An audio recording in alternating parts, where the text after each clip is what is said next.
Are we having the right conversations right now in our communities? So really, it's just a propaganda strapline to critique other people's cultures or civilizations that have different understandings of modesty. But yeah, the West has never been really consistent in anything it does, for the most part. We take that for granted, and we are not having the conversations early enough to basically deal with the tide of this propaganda that you have spoken about. So Muslims are just jumping between the different rhetoric of the schools of thought without actually arguing from our own basis. Our argument really should just be to hold them to being consistent. Saying, like, if you guys believe in this value, then why are you making an exception for us? So either you stick to your rhetoric, or you publicly admit that it is rhetoric and it is actually not true. That's how we should argue as Muslims, because that's how the prophets would argue against non-Muslim nations that they were in. No, I'm not worried at all. I rely on God, Allah. On behalf of the Lifehawk team, thank you for watching this video. And for more clips and beneficial content, please subscribe to the Lifehawk channel, your #1 source for personal Islamic development. I'd like to, at this time, welcome Ustadh Abdullah Andalusi. Assalamu alaikum wa rahmatullahi wa barakatuh. Wa alaikum assalam wa rahmatullahi wa barakatuh. My pleasure to be here.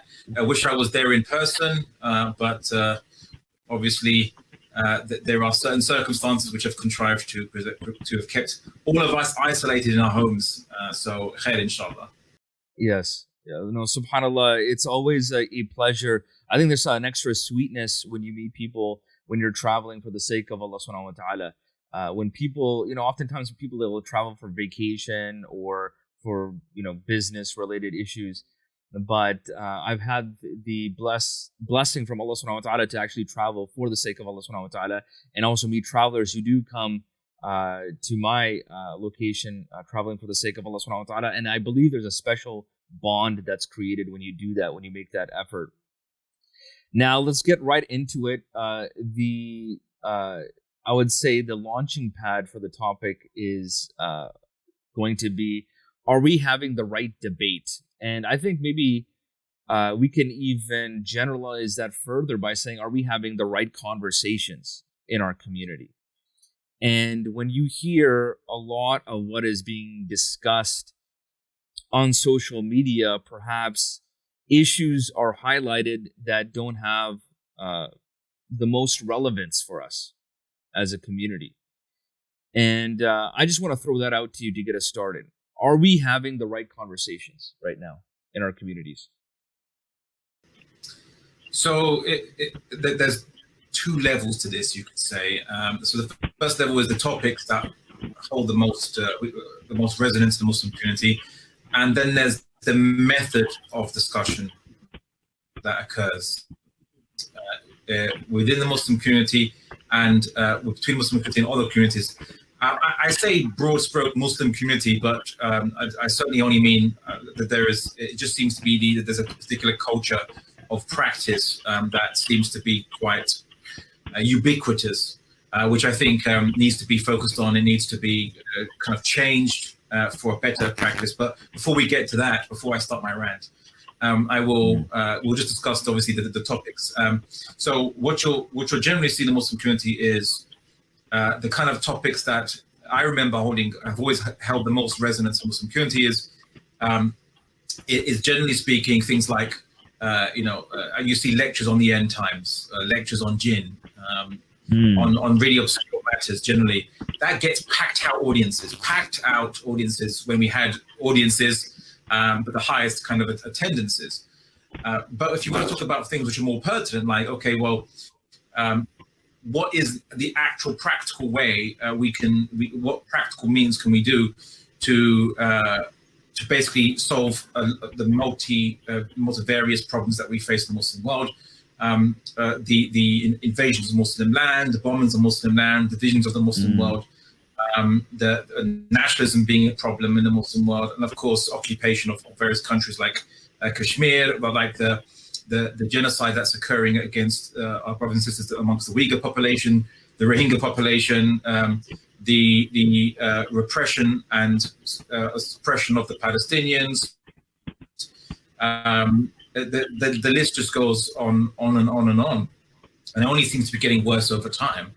And I was kind of, and I suppose just to kind of highlight the point is, run about this kind of month, there is the kind of commemoration of 100 years without the Khilafah, which the Muslim Caliphate, which was obviously a unitary system.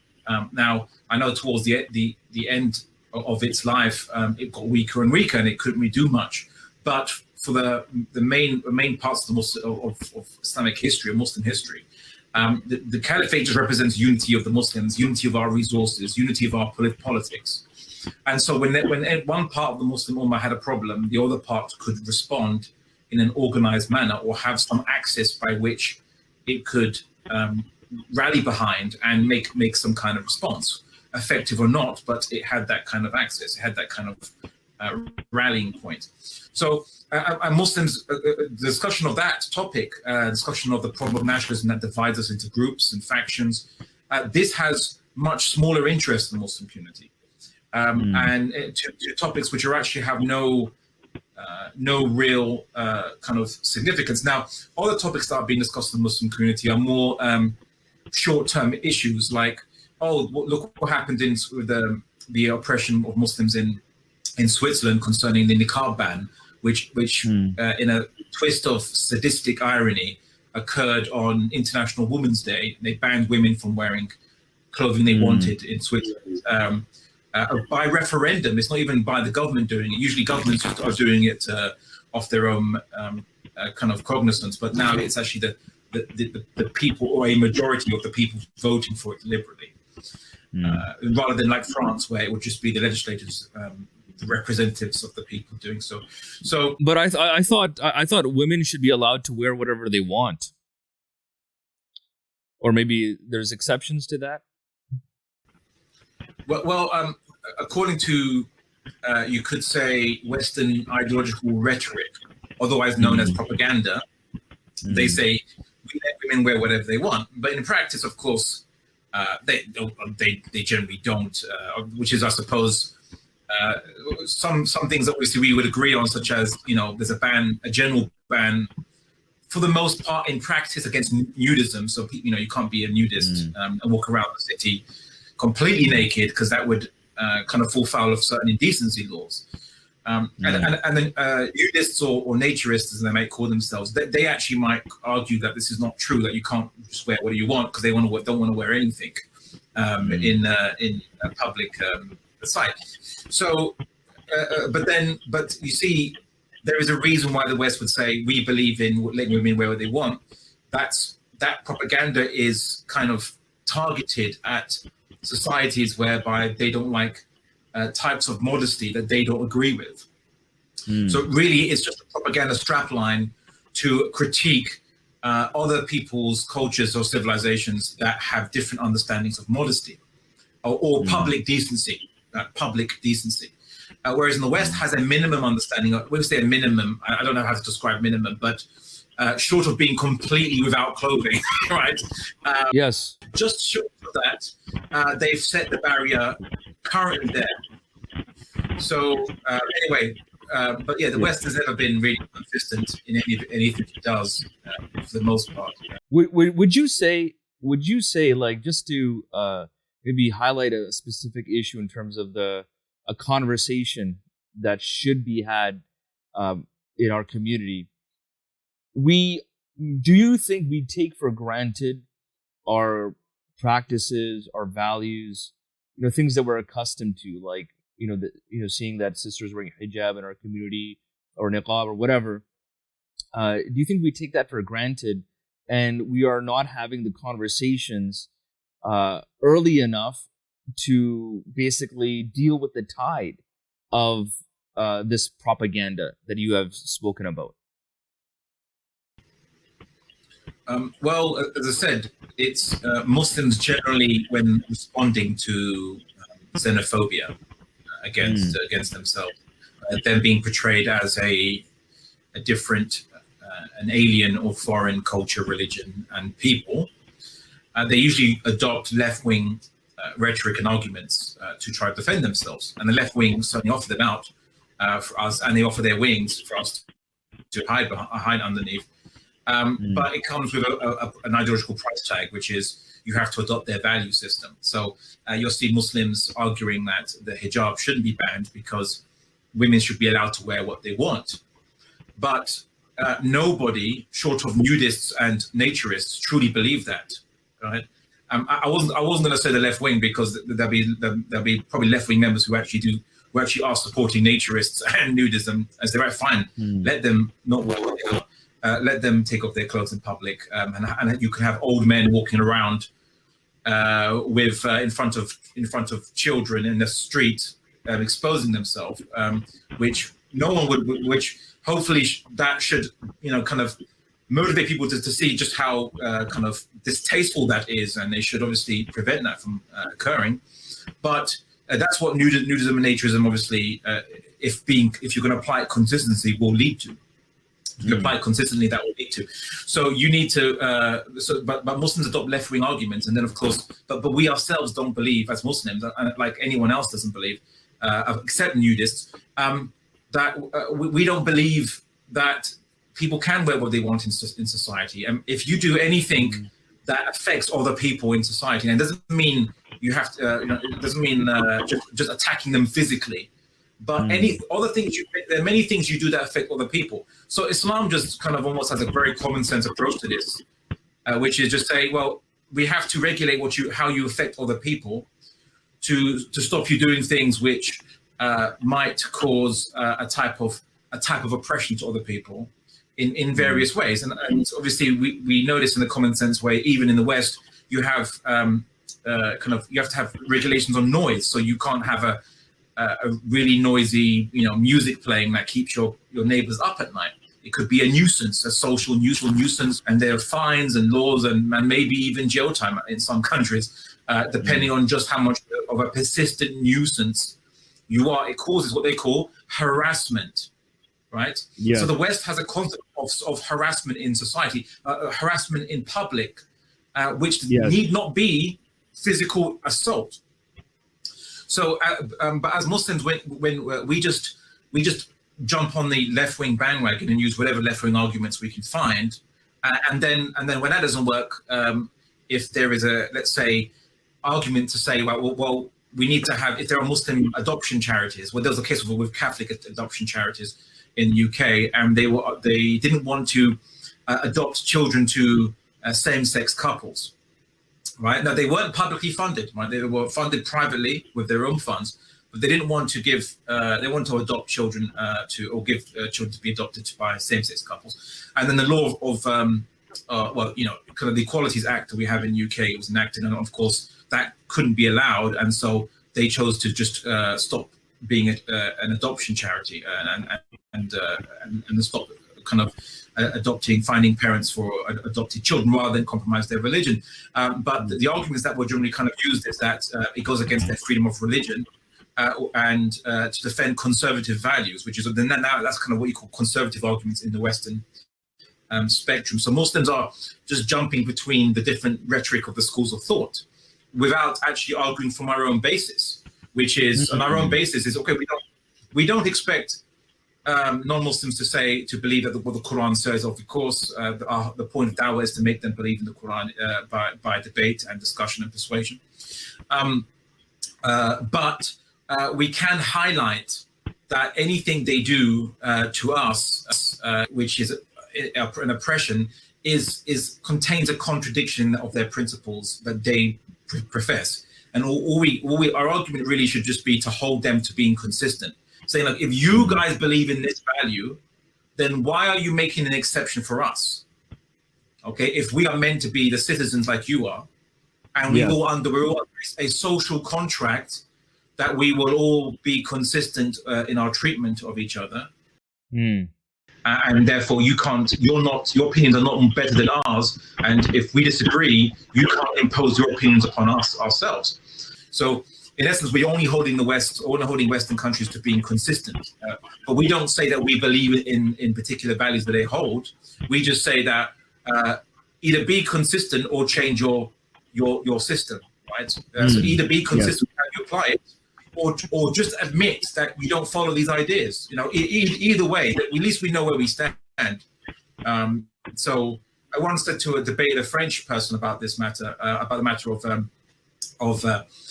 banning the hijabs in schools and niqabs in public and public prayer. And I said, look, if you want to do all this, if you must do all this because you say that it must follow the will of the majority and whatever the majority wants, they have the right to impose upon their minorities.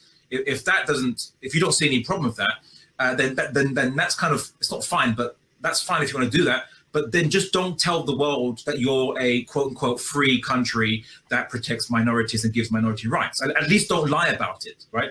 So either you stick to your rhetoric, or you publicly admit that it is rhetoric and it is actually not true. But don't have this, have my cake and eat it approach where I'm going to pretend to be one thing, but I'm going to do something else, just according to the whims and desires of the majority faction against the rights of the minority. So that's how we should argue as Muslims, because that's how the prophets would argue against non-Muslim nations that they were in. They call them to Allah subhanahu wa ta'ala, they call them to the commands of Allah subhanahu wa ta'ala, but if they didn't agree and they started to do oppression, the arguments that the prophets would use would be that look how non-consistent you are. Look how you treat people who are meant to be where you consider to be them to be noble. Look how you treat them. Look how you treat orphans, which you even in your own culture that you shouldn't mistreat them, but look how you treat them. So this is the argument of the prophets was to demand consistency from people. And there's a verse in the Quran which is quite really beautiful on this matter as a good illustration. When the Prophet Muhammad sallallahu received this revelation, and he used it to critique how the Quraysh would bury the firstborn child if the firstborn child was a woman or a female, a girl, because the firstborn was perceived, it had to be a male in culture. So the implication was that you do this, but you allow for Allah subhanahu wa ta'ala to be only having daughters. All right. So is it to Allah the daughters and you the sons?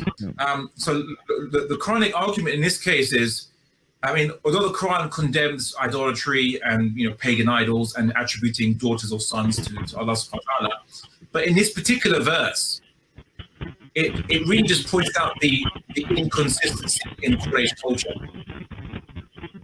which is you ascribe that you affirm that the firstborn must be sons, and yet you've got no problem ascribing to Allah subhanahu wa ta'ala, the creator of the universe, that he can have daughters and only daughters, right? And that's basically it was a very good it's an amazing argument, because it holds in that particular argument it doesn't deal with refuting that Allah has daughters per se, but rather the inconsistency of the Quraysh's worldview.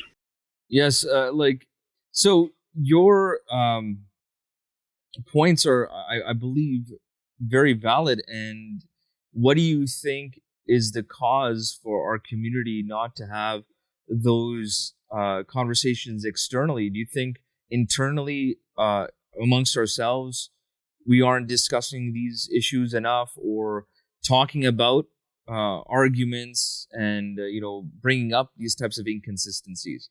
Because I would say, you've mentioned that we use their system, but we're still almost removing ourselves as being a full member of society, because I believe every full member of society feels that they can contribute to the zeitgeist, so to speak. Like they can contribute to the discussion or the dialogue, or where policy and values are headed. Oftentimes it seems that Muslims are told, hey, you have to just go with the flow, just stay quiet and go with the flow. And many Muslims, they do that, and because many people came as immigrants, and they're like, okay, we're so lucky to be here, and so We're just gonna stay quiet and just toe the line. Whereas when you talk to people who are born and raised here, they've been here for generations, they feel that, hey, I can say my opinion, whatever I want to say, and it can be completely different than what's popularized or whatever. But I don't feel ashamed to do that, But Muslims, perhaps they don't have that confidence. Is that because we're not even having conversations internally where we can have a unified or a strong voice that we can amplify externally? I think it's perhaps due to understanding. So Muslims feel almost shy to discuss their deen because they say, well, the non-Muslims won't believe in the Quran, and certainly how the culture that is in the West, in many Western countries, is that religious-based or divine revelation is not a basis for good and bad, and even it is denigrated as being a basis for bad commands, bad morals in many of its ordinances. And because of that narrative in wider society, Muslims feel shy to advance Islamic explanations or the Islamic perspective of things. And we're meant to be witnesses to mankind of the truth, and we're too shy to do so because we're worried that the truth it will be understood as being something bad because of the wider narrative. Whereas the better and the way we should be doing it is to actually then challenge the narrative head on. And that requires us understanding the deen of the West or the various adyan of the West, different madahibs of the West, understand the weaknesses in their beliefs, the falsehoods, the irrational basis for their worldview, and challenging it from that basis. And therefore we wouldn't feel the need to compromise, and we shouldn't be compromising in the first place because we're meant to be Muslims. We're not allowed to compromise the truth, otherwise we cease being Muslims in essence. And that concerns things like explaining how Islam organizes the family, the gender roles, as they say, the Islamic gender roles, the Islamic punishment system for an Islamic system, obviously Islamic governance, which will obviously be in the Muslim world, doesn't exist today, but we would explain how it should work and why we stand by those rules and why, in essence, there's actually greater wisdom in them than in the approaches that we see in the West.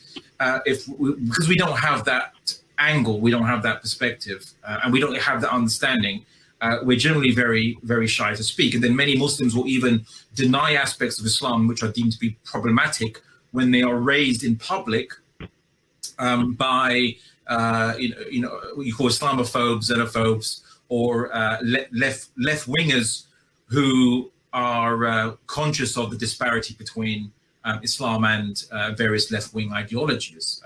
So I think Bill Maher. I think Bill Maher is one example of such an individual, and I also think that Sam Harris is. I think he's probably more He's left wing than he's right wing. I don't think he's right wing so much. But these people obviously will have and do challenge religion. They challenge Islam specifically in many cases, and we Muslims are almost too shy to respond, or we respond as in, oh no, but Islam doesn't believe that about gender roles. Islam doesn't believe that about its penal system under an ideal state, obviously for Muslims. Or Islam doesn't believe that, or that was back then in the past, or all that kind of arguments, which really just deny and demolish Islam and actually surrender the moral high ground to the Western, the interlocutors from Western political philosophies, which is the wrong approach, because it makes them out to be then the arbiters of good and bad. And we're just like, oh, please judge us to be good according to your basis. Please accept us, which is wrong. It should be, you guys need to justify your worldview because it has some serious flaws and contradictions, and we shouldn't be ashamed to do so.